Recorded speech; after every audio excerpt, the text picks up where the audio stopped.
What's up, guys? It's John with National Sports Entertainment, and I wanted to go into tonight's game. I think there was a couple good narratives that we noticed in the game. To the astute observer, if you're wondering why I have this photo of frolicking bunnies up, it's pretty simple. I like frolicking bunnies, but the logistical reason is, for some reason, well, I think I know the reason, but if you're on your browser page and you're trying to find any of my videos, my thumbnails are just buried. Like, they don't show the thumbnail. They show the still shot of whatever is up there. So, like, if I'm screen recording and I'm on ESPN, you're just gonna see a grainy still shot of ESPN.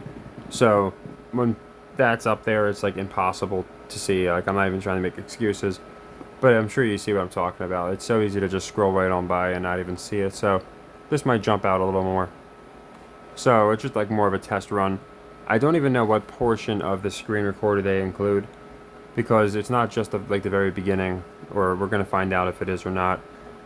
But it just seems like they take one random part of my screen recording and use that as my thumbnail, even though I don't set it that way.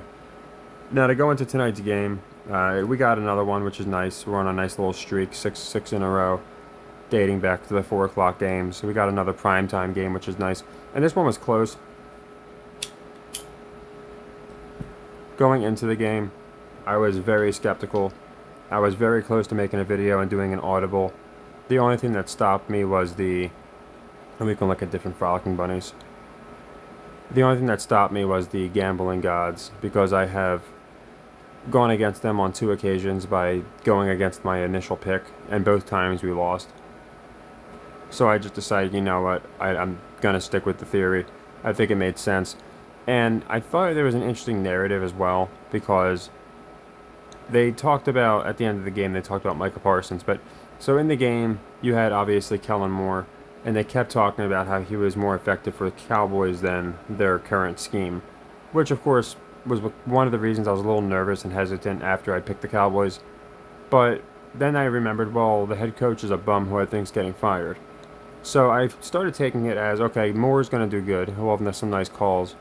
But overall, they're going to do poorly, and they'll blame Staley and fire him and make Moore the new head coach. So now I think that's what's going to happen, which means going forward, if that does happen, we can probably make some good money off the Chargers. And then secondarily, the Cowboys, they go to 4-2.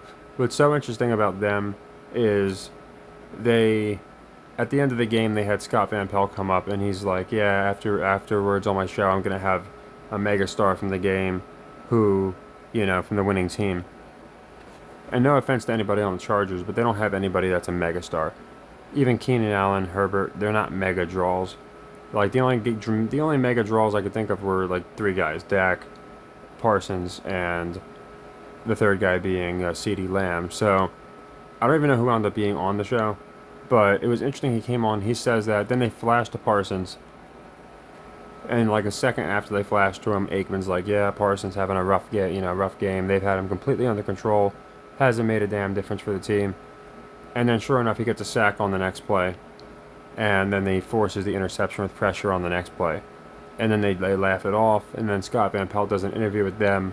And Aikman's like, yeah, it seems like every time we say something, the opposite happens. And like, it's not the first time this has happened. This has happened to a ridiculous fault this year. And I really think it's no different than Colorado game where they said, oh, they flipped the script. It's the exact same thing. They just kind of put it in our face and, think it's great. So there's not too much about it, but like I said, we had a good day. We had a good leg 3. I should be able to go to my Discord real quick while I'll show this like quick transition shot.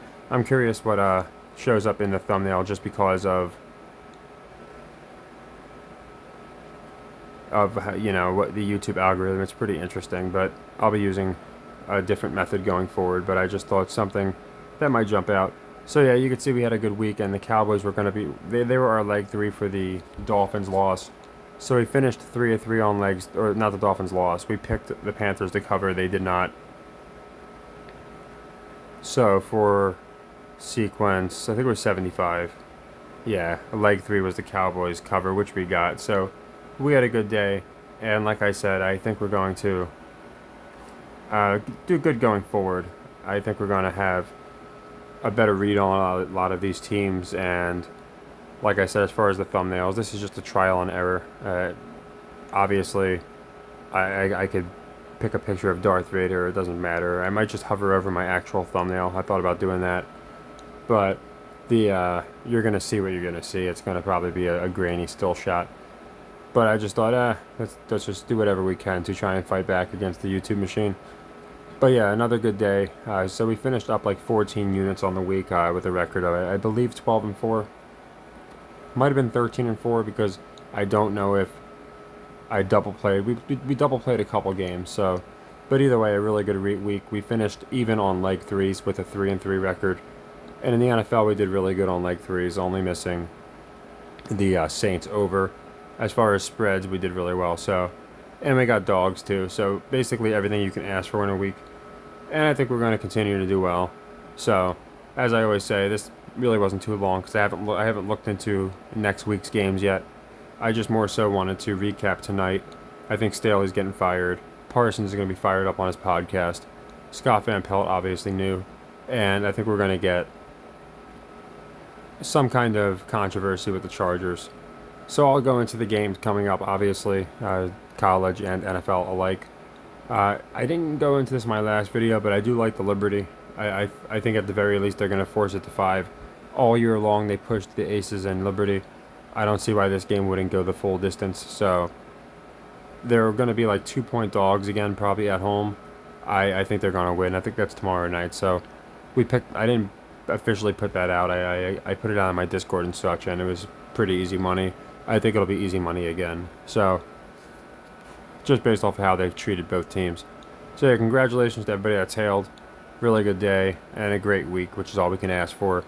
A lot of good metric plays in college coming up and in the NFL. So I think we're going to continue to have good weeks where we pick 50+% in one and close to 60%. This week we did 75% or something along those lines. But in college we were a little under 50%. So it balances out, which is fine. But like I said, more by sticking to the system, just doing 1 unit, 2 units, 4 units, and not getting ahead of ourselves, and just understanding the script, unusual lines, all that stuff. I think we're going to continue to do well. So take care, everybody, and happy earnings.